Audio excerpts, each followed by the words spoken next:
I was in there for about 7 years in total. Predominantly, I was working in builders licensing for that one, but I also did other stints in consumer affairs and compliance and enforcement as well, and then policy and management and all the rest of it. But I mostly stayed in builders licensing and assisted with the technical interview and just the whole licensing process with it. And while I was in there for about 7 years, I'd noticed a common trend of issues with the technical interview and the application process and people selecting on conditions and things like that. So I thought, you know what, after about 7 years, I kind of got bored of it. I'd done everything I needed to do, and I thought I'll give it a crack with running my own business, giving out licensing advice and doing the application process and all the rest of it for clients. It's been about 5 years now, over 5 years doing the business. I try to remain impartial as well with my business to industry bodies and associations. Obviously, I'll give advice when I can, but what I try to do with it is provide just that realistic advice for licensing, right? So rather than trying to upsell multiple training packages for people, I'll tell you exactly what you need for licensing and the most realistic pathway to get it. Because the reality is whoever sits the interview, if you don't get the right advice and you do the wrong thing, you're going to fail anyway. And we all look bad based on that. So the way I've kind of structured today is to be as kind of brutally honest about what you should and shouldn't be applying for and the pitfalls that we commonly see over the time that I've worked there and outside of licensing. So yeah, but basically 12 years in total up to now. So and I'm dealing with the interviewer as well. So that there's 3 main interviewers in South Australia, technical interviewers for builders across civil, residential construction and residential construction. There's mainly one civil guy though, civil interviewer who will test you. And I spoke with him on Monday morning. I think it was actually on the public holiday. We got some time together and just kind of bedded down the conditions as well that you'd need to, the common conditions that you'd be applying for civil. And we just really spoke about examples and where the common pitfalls were. So I'll share that with you today as well. So that's me. That's the reason why I created the business. So I'll get stuck straight into it. What I like to normally do is start off with is the initial problem with the application process for people, right? For the civil game. So I'm talking, when I say civil, I'm talking, it could be the entry level business up to the main players.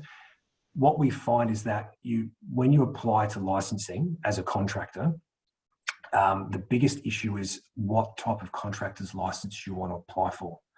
So what happens is if you're running a company, the company would hold a company contractor's license. That's easy. That's pretty straightforward. If you're a sole trader, same thing.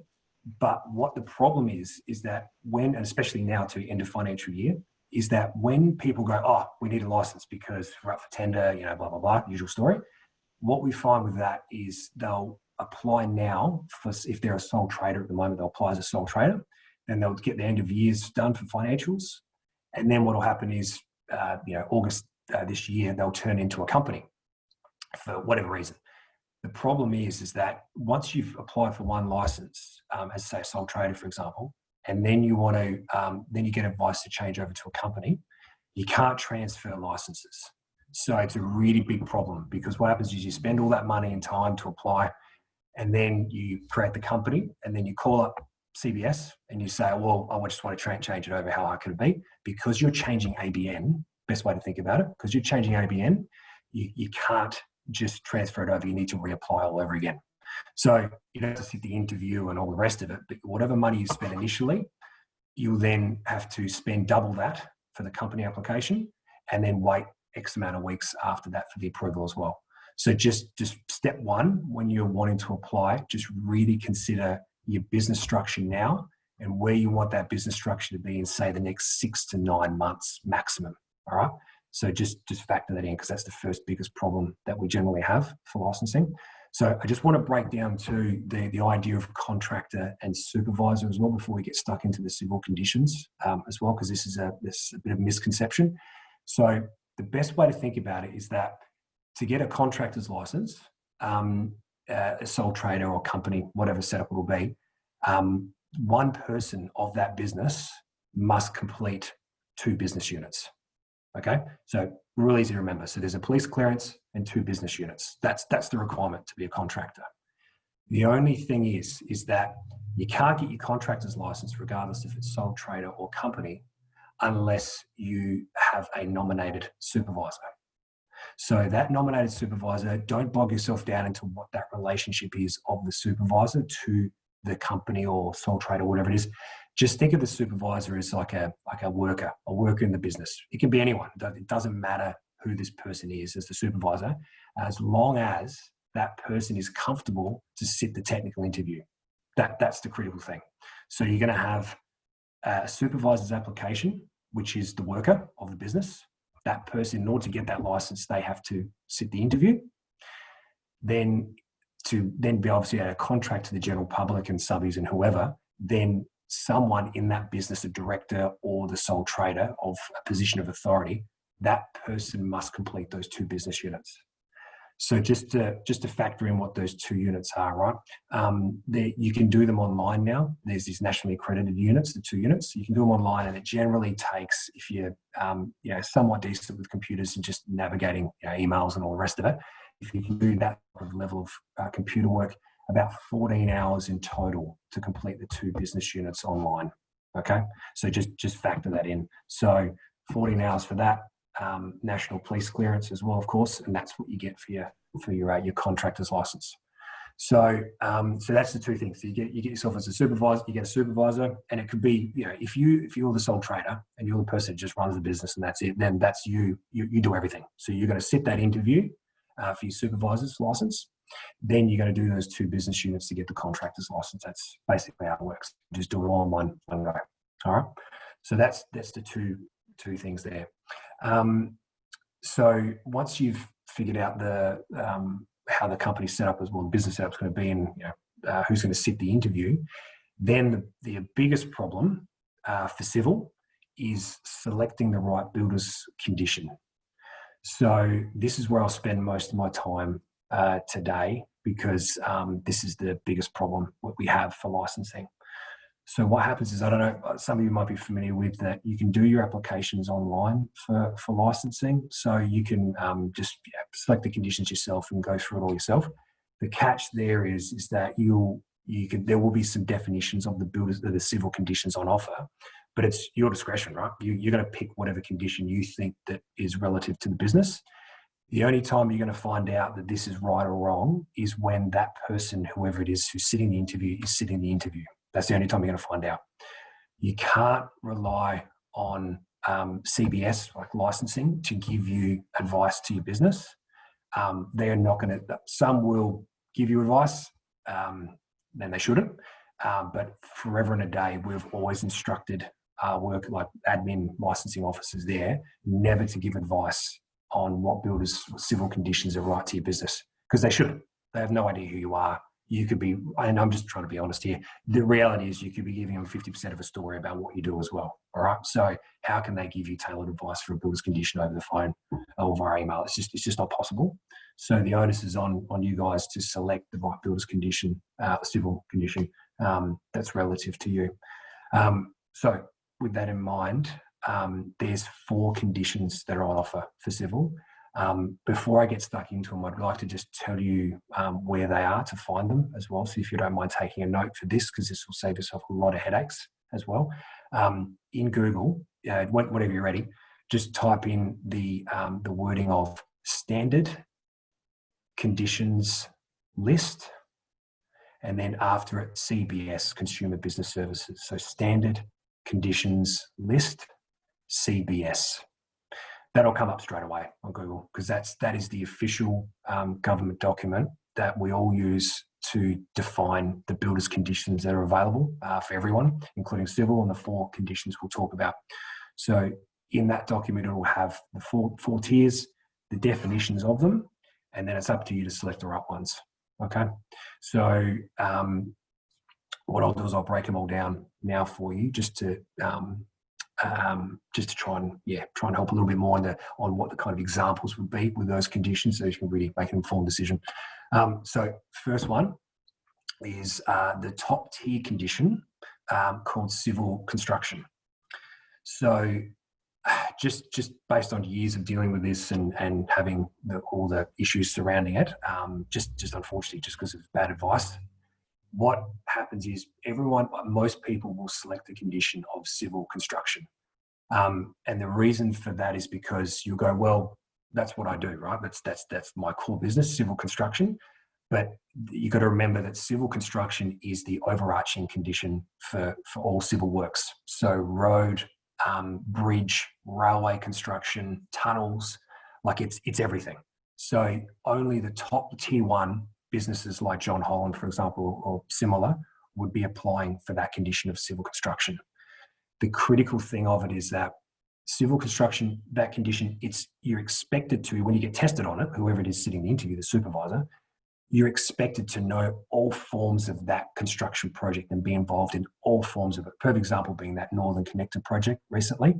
You should have been involved in doing all of it if you're going to get tested on that. It's not just parts of it, because there's other tiers of conditions that are broken down for civil to help you guys to say this is like a lesser version based on your experience. So if you're going to select civil construction, no one's going to stop you, but you're going to find out very quickly on the day that it's not the right condition that you should have applied for the interview. And just another thing, just to keep in mind, being a bit negative here, sorry, is that when you sit that interview, the interviewer, he has discretion on the day to kind of change the conditions a little bit to fit in line with what you do. But if you're going for, say, a tier 2 condition and you're meant to get a tier 3, there's a very, very high chance he won't give you that lesser version of a condition of the day because you selected wrong. It's whatever condition you've applied for. If you don't get it because you don't answer the questions correctly, then unfortunately he has to fail you on the day. Back in the day, we used to be a lot more lenient with this. We used to kind of go, oh yeah, clearly you've made a mistake. That's fine. We'll just change it over and we're fine. The catch we've got now is that there's such a demand for builders licenses these days because everyone's realising they need one for tenders and all the rest of it, but they just don't have the time and resources to kind of sit there and kind of work through with you the conditions you should be applying for. So you just really got to factor it in. So it used to be pretty relaxed, but not as much now. Okay, so civil construction, all forms of major civil construction, so not just parts of it. So that's tier 1. That's the top one. The second one down is, I'm just reading my notes on the other screen here too, just to get the wording right for you, is civil construction associated with land subdivision, streetscapes, and car parks. So there's 3 parts to it, okay? This is a very common one, this one. So just to think about what land subdivision is, we're not talking one piece of land turned into 2. We're talking major land subdivision, okay? And I'll give you an alternative to the smaller ones in a second as well. So the land subdivision we're talking about involves the incidental parts like roads and stormwater as part of it, but we're talking 20 blocks or more subdivision, okay? So that's from the interviewer himself too, okay? So roughly 20 blocks or more, preferably your Torrens title rather than community title. Okay, so just so you know the kind of what's involved in there. So that's your land subdivision. There is, just to help you guys out for if you don't do that type of work, if it's lesser of that, just as your day-to-day kind of business, there's other conditions that aren't actually called civil construction. It's just called earthworks, limited to land subdivision. Okay, and that's just an overarching condition. And you'll see it in that standard conditions list. There'll actually be a condition called earthworks limited to land subdivision, site prep, and all the rest of it. They're the ones that if it's 20 blocks, less than 20 blocks, then that's the condition you go for. It's kind of like an overarching residential, commercial, civil condition. But if you're doing land subdivisions greater than 20 blocks, then it's classed as civil work. Okay, so that's land sub. The next one is streetscapes. So streetscapes is defined as, the paving of footpaths, car parks, including stormwater curbing, gutters, earthworks as part of it, relocation services, things like that as part of it. And just an example of it though is like Rundle Mall, right? So that's how big we're talking, the Rundle Mall type of streetscapes. Or another example is Prospect Road, where you've got roughly 600 metres of length between streets, where you've had to do that type of work. So we try to put in unofficially two categories of streetscapes. You've got your major, which is like your Rundle Mall type of Prospect Road type of works, so quite lengthy parts, or you've got a minor version of it, which is just your standard curbs, gutters, pram ramps, or paving for council. Okay, so I'll just break down this condition one more time. So civil construction with land subdivision, streetscapes, and then the final one for this condition is car parks. Pretty self-explanatory, that one. So that includes your stormwater and site prep for your car parks as well. Okay, so that's your second tier condition: civil construction with land subdivision, streetscapes, and car parks. Then you've got your third, your kind of most restricted civil construction condition, which is civil construction associated with streetscapes and car parks. So you're dropping a land subdivision. Okay, so same definition: streetscapes, minor or major streetscapes, run or more or smaller, and then your car parks, like I said, are pretty self-explanatory with that as well. Okay, so they're your most common 3 tiers of civil that you should be applying for. There's a fourth one, which is very, very rare though. So I'm not going to give it much, I'll explain it, but I'm not going to give it much time. I personally have been involved in this condition maybe twice, I think, ever, me dealing with this. It's civil construction, but the interviewer wants me to mention this too. Civil construction associated with marine infrastructure. Okay, that's where you talk about building wharves, car parks associated to that, fuel terminals. But you've got to have extensive experience if you're going to want to apply for that one. It's not something that you want to get in the future. One thing I do want to mention with all this too is that just be very careful. It's a trap for people when they first start applying to licensing, is that when you apply for this builder's condition, let's say you go for the most restricted one, right? For so streetscapes and car parks, because that's your experience in civil construction, but you want to tender for land subdivision, but you've never actually done it before. You just got to be really careful, because the interviewer is expecting you to apply for the condition that you've got on-site experience for already. It can't be a condition that you want in the future, because you're going to get tested on it. And so if you fail, then it can't give you like a lesser version of the condition, generally speaking. Okay, so if you want to get a greater condition, you're going to have to find someone who's already got that condition, and then link them to the business as a supervisor. Okay, so it's just a trap for people as well. They will apply for what they want in the future. All right, so that's the 4 conditions that are available, and I'm happy to take some questions after as well. Okay, with this, because I know it gets a bit messy. So once you've figured out your business structure, then you've figured out what condition you're going to be applying for based on your obviously experience and all the rest of it. Then obviously you've got to lodge an application for licensing. So I'm here to obviously do that stuff for you if you need to. If you want to do it yourself, it's online through the CBS website. You can do the application online. Like I said, though, you're not going to have any support on doing that. You're just going to have to kind of guess your way through it and see how you go. But that's that part of it. But the one thing I do really need to mention today, though, is that when you do the application, regardless if it was through me or online by yourself, you will be required to declare a work experience document. So this is another thing where people don't supply the right information for your work experience. Only reason being is because you just don't know, and you're kind of going based on what you've heard from other people. I'm here today to tell you this is exactly how the interviewer wants the information declared. So we don't want in the application, we do not want references, and we do not want photos, because people take photos of random job sites, doesn't prove anything. Some guys will some guys will do selfies on the job sites to prove that it is them, but it still doesn't help. We've had a few of them. So do not supply photos, please. The only time we want takes photos, the fun out of it, Sam. Oh, sorry, what's that? That takes the fun out of it. No, yeah, that's it. So I've seen it all. I've seen it all. Trust me. But look, what we instead, the thing is with the photos is we only really want photos for industries that are really hands-on craftsmanship type of work. Perfect example is stonemasonry. We'll consider that because the interviewer's going to know very quickly if you've done it or not, right? Because you're going to be explaining it. So that type of experience, photos that we do want, but unfortunately for you guys, don't bother doing photos, please. Don't worry about putting together like a portfolio of work or anything like that either. You need to factor in that the interviewer on the day of the actual interview, he has about 30 to 40 minutes each morning to assess 7-ish or 8, depending on the day, applications. He does not have enough time to go through portfolios of work, photos, references, all the rest of it. So please don't bother doing that. Okay, so no photos, sorry.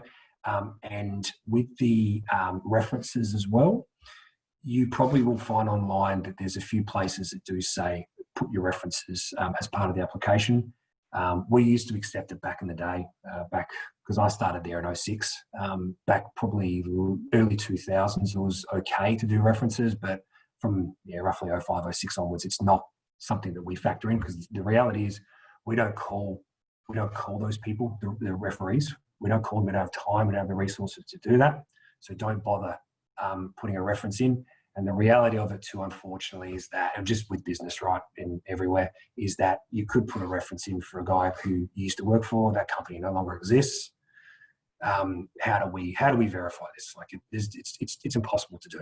So instead of doing those things, all we want you to do is put a work history summary in for the type of jobs that you personally have been involved in. That's all we want.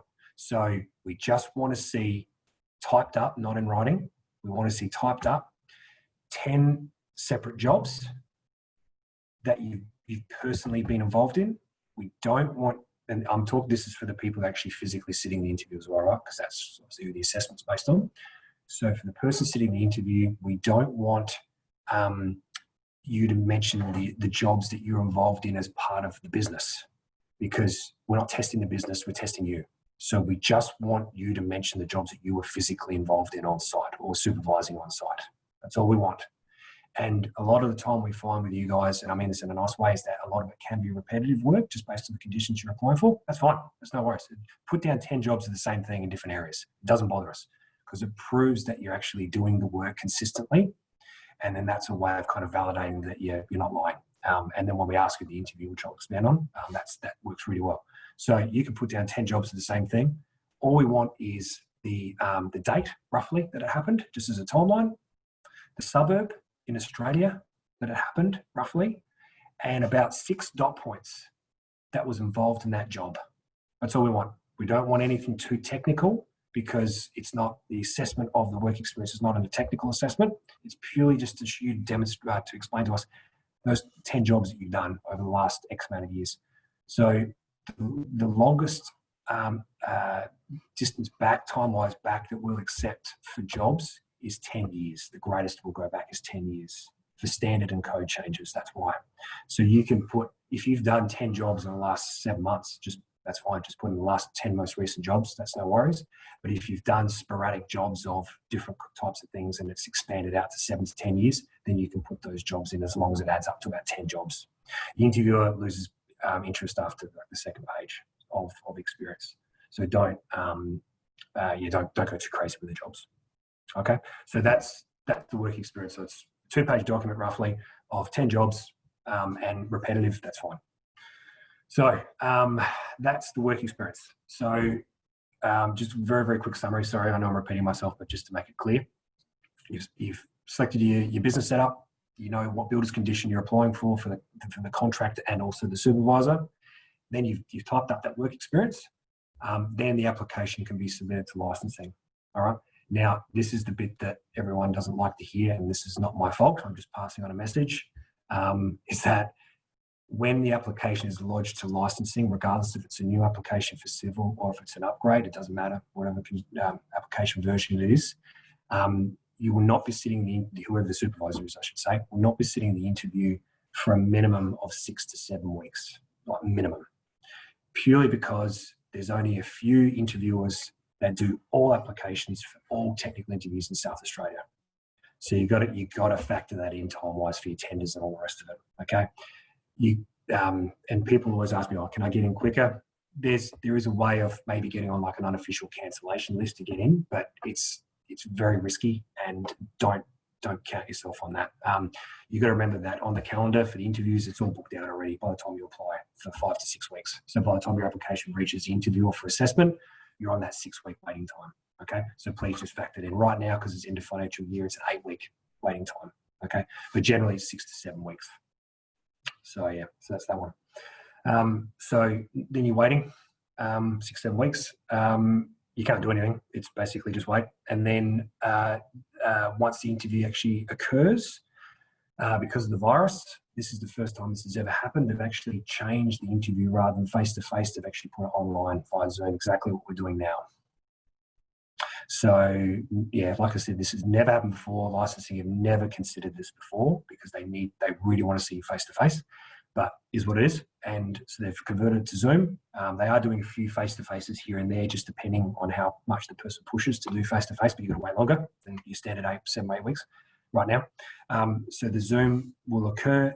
I've been getting advice, it's not concrete, but I've been getting some pretty strong advice that Zoom will stay as well. So you'll have the option of Zoom or face-to-face when your application comes in. Especially I know a lot of civil guys are generally not Adelaide Metro. You're always outside country area way, so that would work out really well for you for Zoom, I'd guess. But you've always got the option of coming in once it's available. Okay, so the Zoom. So just one quick thing I just want to mention with the Zoom as well is it's been catching people out a lot too. Is that as you're experiencing now, Zoom takes up pretty much your whole screen.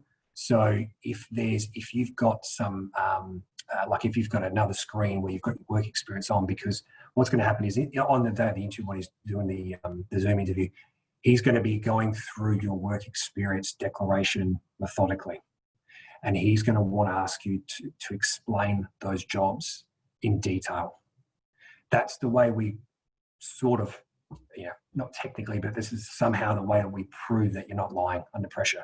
If you can talk about those jobs and not and ah your way through it and explain if there was any blowouts time-wise and all the rest of it, if you can explain under the pressure, it's a way of kind of validating to us that you're telling the truth of that experience. And that's all we've got to validate experience. That's all we can do. So the reason why I say the 2 screens is it's good to have a second screen available to have your work experience up, or of course you can just have it printed out, whoever's choice, but just if you can have a second screen, just to have your kind of content up there ready for reference, because you can't switch between Zoom and it actually throws you off in the interview. That's a comment that the interviewer's been saying lately, is that guys have been, more so for general builders when it's highly technical, the interview with codes and standards, it's been very tricky because they're going to minimize the screen and open it up. You guys not so much, but if you could maybe have the second screen available, it may help anyway. Okay, so the interview itself, I can't give too much of it away because that's my bread and butter, of course, with my business. But I will explain that it's, and this is a huge chunk of it anyway, to be honest. The interview is mostly about your on-site experience.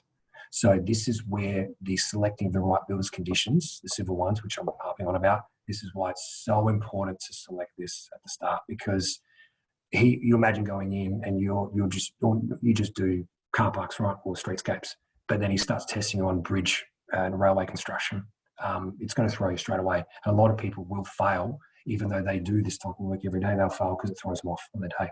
So it's just really important to just really read through those conditions and select that, because he will ask you questions based on your experience with it. Okay.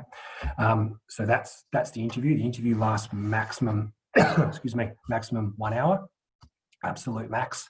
If it's deemed that you do this work every day, you've applied for the right condition, I generally know interviews will go for 30 minutes, if that. It's more just a chat, just to make sure that, because the thing is for us too, for licensing, is because civil we find is kind of an industry to itself. I mean that respectfully, in the sense that you've got your own checks and balances for that industry. Licensing isn't going to be too onerous on you for the interview process. Sure, you're going to pay your fees and go through the process of that, but for the actual day of the interview, the intent is to try and get you guys licensed under the right condition. So the bad stories that you hear with builders licensing is for the guys that are fencing guys, and they apply for new build residential, and then life is hard for them. Right? They're the bad stories, but for you guys, it's not so much. So it's just the conditions to select. So once the interview's done, 30 minutes, an hour, whatever it is, he will not tell you on the day if you've passed or not. 90% of the time, depends how he feels, because it's just case by case, but most of the time he won't tell you. He'll just say, the powers that be will approve the application or not approve it, and you'll find an outcome in about 7 to 10 business days. Don't read into it. Everyone tries to. They try to read into it. He won't give you much. You'll find out a few days later if you've passed or not via email. Then your license is issued to you about maximum 2 weeks later. So right now, the turnaround time, is 10 weeks. I'm just pausing for effect. So, so yeah, so that's it. So I feel like I'm giving a lot of negative news today with this, but it's obviously important. That's all I think I need to cover, if I'm being honest, with the process. I'm ready for questions as well. If Anyone got any questions? You feel free to unmute yourself and ask away. Yeah, I've got a question, Sam.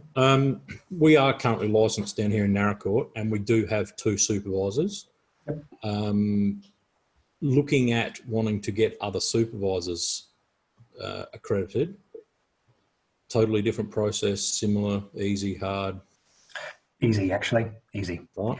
Yeah. All it is, because the company already holds that license and you've already got your supervisors nominated, all you need to worry about is whoever you want as a supervisor to sit the interview, they just complete a work history template, like a document, put the application in purely as a supervisor's license only, wait your 7-8 weeks for them to sit the interview online, pass. And once it's passed, the only thing that does get a little bit sticky is, and it's once you know it, it's fine, is that once they pass, then you have to then nominate that supervisor to your company license. It doesn't happen automatically, because you just got to remember that these guys, even though they work for you, the license is being issued under their name. So if they leave tomorrow, that's their license. It's not yours. Yep. So it's your kind of role, once they've passed and got a license number, to then nominate them to your company license, and that's it. That's all there is. So there's no other hoops to jump once you nominate them. And one other quick one, our current license is civil construction, land subdivision, streetscapes, car parks, earthworks, site preparation, excavation, trenching, concrete floor paving, path paving, demolition, and footing construction, right? Mm-hmm. Now, of the 2 we'd want to do, one of them would be the concrete floor paving, path paving, footings, and the other one would be the civil construction and earthworks. Is that possible for the supervisors to only have limited scope of the license? Yeah, absolutely. Yeah, that's fine. Right. Yeah, no worries, that's fine. The other thing, you just need to make a decision too, because I just find this with the directors of the business, is you just need to make a business decision that once they pass their interview and they get those conditions, and especially if you pay for it too, right? And you say this is what you're applying for, it's, as long as they sign that declaration, that's fine. If they get those conditions issued to them, you need to make a business decision if you're going to nominate them to the company license or not. Reason why I say is because, and this applies to everyone as well, so it was a great question, thank you. When you nominate a worker, let's say if it's not in-house, right, it's not family, if you nominate a worker for wages to your business, and he's the only worker, so I should say supervisor, sorry, it's the wrong terminology, he's the only supervisor that has the condition on the company license. So example would be, I'll just use a random one just to make it easier. You decide to go into fencing for some reason, and he sits the interview, he passes as a supervisor for fencing, and then what happens is you nominate him to your company license and the company's got fencing. What happens is, if let's say he doesn't like you anymore and he leaves, and then he takes himself off the license. We don't have another one. Yeah, spot on. And the catch is, and this is the thing you just really need to know, is that the company will go into suspension for that specific condition of fencing. Mm-hmm. And let's say that you remove him off, or you find another fencing guy, whatever happens, as soon as the word suspension is put on your license for 1 day, you can never have that wording of suspension removed off your license. Nice. Yeah. Right. So we used to do, back in the day, we used to have piles, where's the camera? We used to have piles about that thick every month of, actually that's probably a bit too much. We'll call that thick, right? Of the amount of papers that would come through. You're going for effect again, weren't you? That's it, thanks. Yeah, I've got to try and make it bigger. For that, where companies would go into suspension for a specific condition. And they weren't obviously trying to. The employee could have left for good reason too, but you just got to watch out for it. So if you're going to nominate people that are outside the family, for example, you just got to be so careful about the link that you have with them with the company license. But if they are still licensed but not listed on the company license, it still covers us for legalities of supervisions, correct? It does. Yep, yes. Sure does. Yep. No worries. So if the company was to pay for them to get their tickets, to get their supervisors, but not have them listed on the license, Yep. then it's not an issue. Not an issue. No, that's fine. Yep. All good. Excellent. Cool. Very good. Thank you. No worries. Anyone else? The question I had, you just answered. So what happens if a supervisor leaves? Where does that leave the company? So you've answered that. Anyone else got any other questions? It appears the renovations here do. Wonder if they've got their builder's license. Maybe I'll go and check. Hang on. I'll wait for them to be quiet. Can you all hear me? Or can you hear that? I can hear you. Yeah, okay. Shush. How rude, really. All right, well, we might leave it there. I have recorded this, so I will email everyone the link as well so you can watch back, along with, shush, along with Sam's details as well and the website link that he mentioned earlier. I can't hear myself. We can hear you. I'm so going to ask them if they've got their license. I'll email all the details through to Sam. If you do need any help or assistance with it, by all means contact Sam direct, or you can also use myself or Simon as a conduit as well to get through to Sam. Thank you all very much for your attendance. I hope everyone is staying safe and well, and I'm really looking forward to catching up with everyone for a coffee or a wine, and National Gin Day Saturday as well. Just a gentle reminder. And yeah, I hope everyone's well, and we're looking forward to catching up with you all soon. So thank you all for attending, and we'll speak soon. Thanks, guys. Thank you. Thank you.